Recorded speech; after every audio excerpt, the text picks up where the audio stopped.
very excited and that we're moving along with this idea of us taking ownership as sovereign beings, using our own critical skills, doing our methods of deduction to figuring out life as we know it here.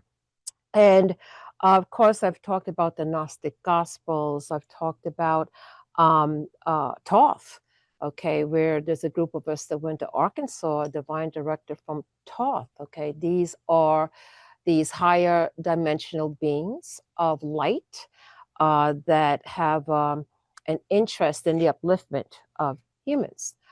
There's also those that are not that interested in that endeavor. So it is smart for us to be aware, okay, of these dynamics. So one of the things I wanted to talk about, because I did talk about the Gnostic Gospels, and everybody should do a deep dive into the Gnostic Gospels. They're now available. I'm already talking about why are they hiding this stuff? What is it in there? I talked about the Cathars, and the Cathars were wiped out. What is it that was so threatening to the powers that be?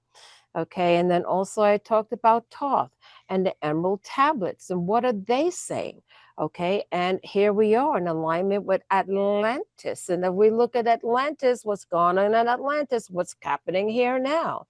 Okay, we have Edgar Casey and many other amazing, wonderful mystics and light beings here on the earth working and realizing that we are interdimensional beings. That's the truth of who we are. Okay, now once you can grasp that concept that we are interdimensional, that means this matrix, or what the Sanskrit call Maya experience we're having here at the moment, is not the all in all. Now, what they call the illusion is so strong, so powerful. There are people that absolutely believe that this is it and only it. And maybe if there's an afterlife, you either go up or down, heaven or hell. And that's basically it. Well, there is so much more complexity to that. And then, as I've always said, you have to look at human nature as it is. Jesus the Christ said that we are in the mixture. And as I've said before, has human nature in terms of the lower agenda of things changed that much? Do you think anybody currently is going to give up their power? Do you think Constantine was giving up their power? Do you think any king was giving up their power, or any priest or pope or whatever names that go with it are giving up power? Not so much. Do you also think that people have personal agendas? Do you think people are slanted in their doing? We already know that history is largely written by the victors. Okay?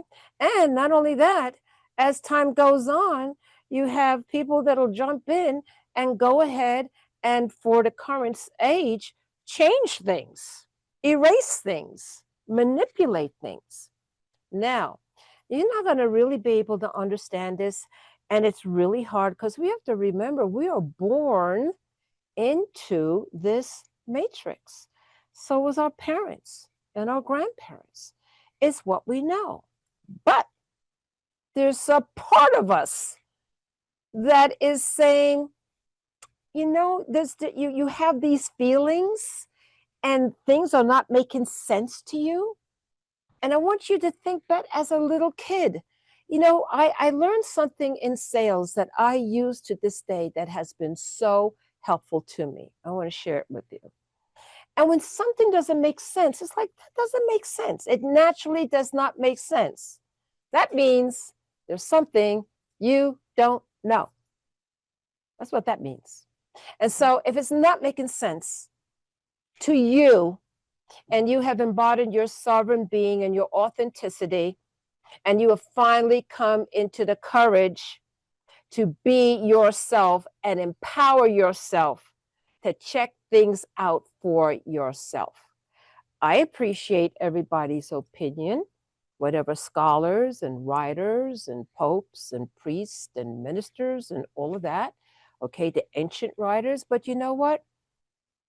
I have a direct connection that I can also check this out myself.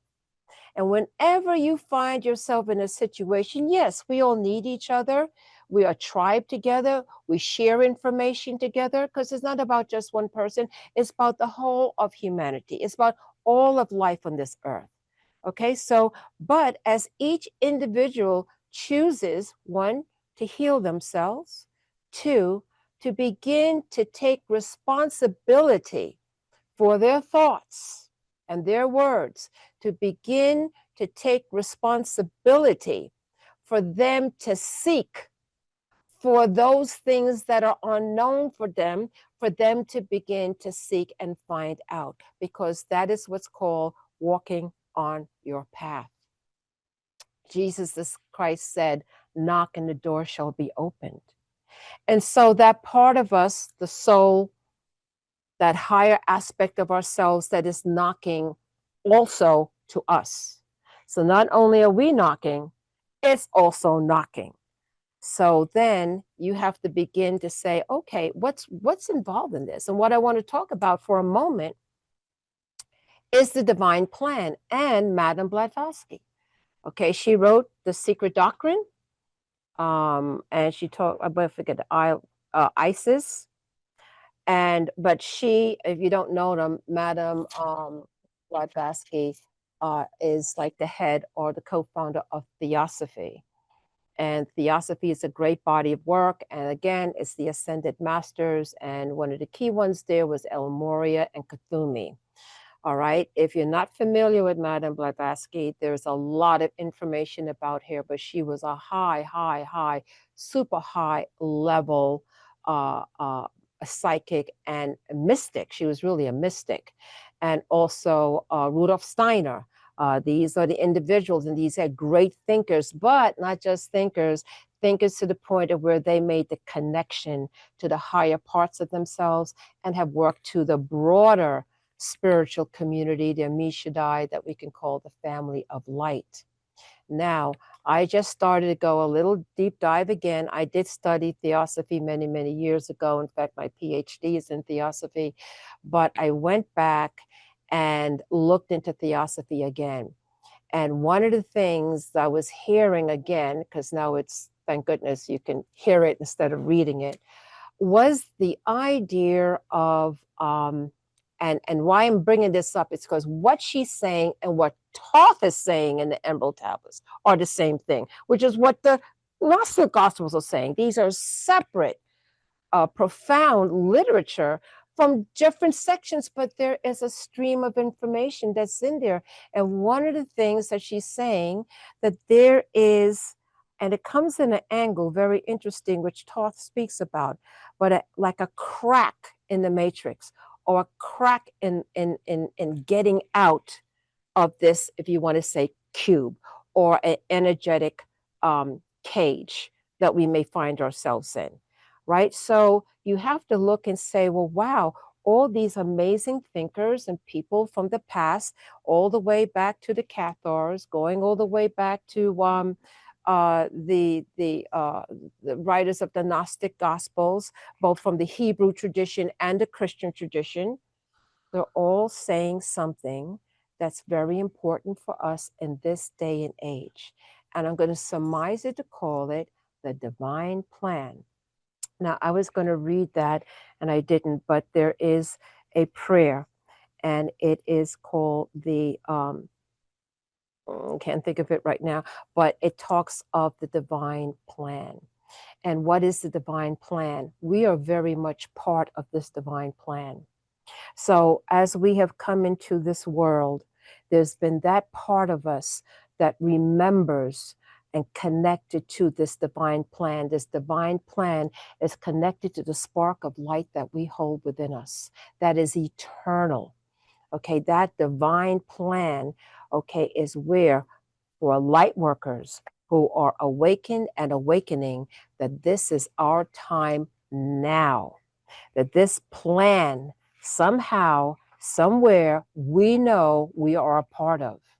And as we begin to walk to make the unknown known, as we move beyond our fear, as we say, there's something that's pulling me, and I now, as a sovereign being, choose to make my own decisions and to find out, where do these traditions or these rules come from? And if I'm feeling something doesn't feel right, I should not ignore that. What's with the patriarchy and the matriarchy? Who did that? Whose rules are that? Who created that? I don't go along with it. I think that I look at nature and I look at the universe, and everything is balanced. So who did this? Where's this hierarchy coming in and all of this? And then you start to look at human nature and they say there's a tendency for some who want to be in power and have what? Control. Who wants control? You look at our beautiful planet, really, it is rich in resources. And if everybody collectively shared along, there would be no suffering, no starvation, no nothing. But you know what's happening? There are people who are starving today because you can't satisfy the rich. It's called greed. Where did that come from? And all these temptation, lower energies. And this is where we are, especially in this cycle of time, that we ourselves, we can listen to each other, we can share information, but truly it is a single spiritual path for each and every one of us to what? Figure it out. And that requires time and effort, research, meditation, and knocking.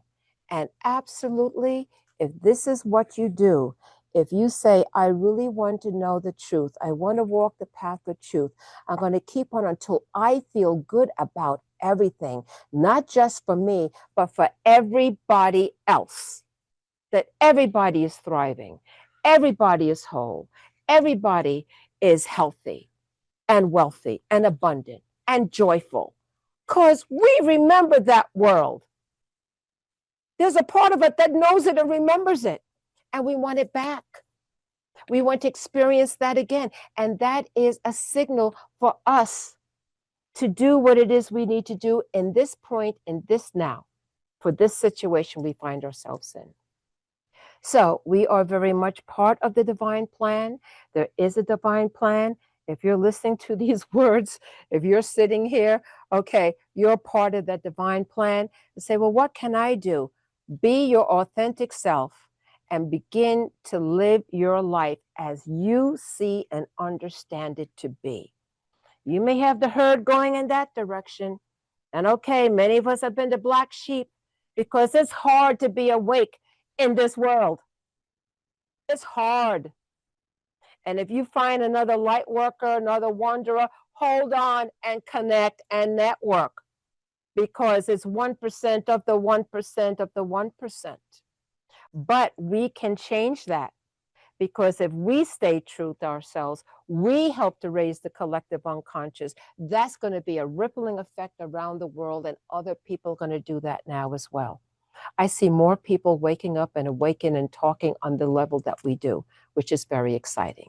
So with that, I'm going to say namaste, beautiful family of light on Facebook Live. If it comes around and you see it on your feed and you want to be part of the meditation, just simply click the information on that you will see. Go on our Facebook page, Anchoring Light with Baba Sharone, and just fill out the information and you'll be doing that. Namaste, family of light on Facebook Live.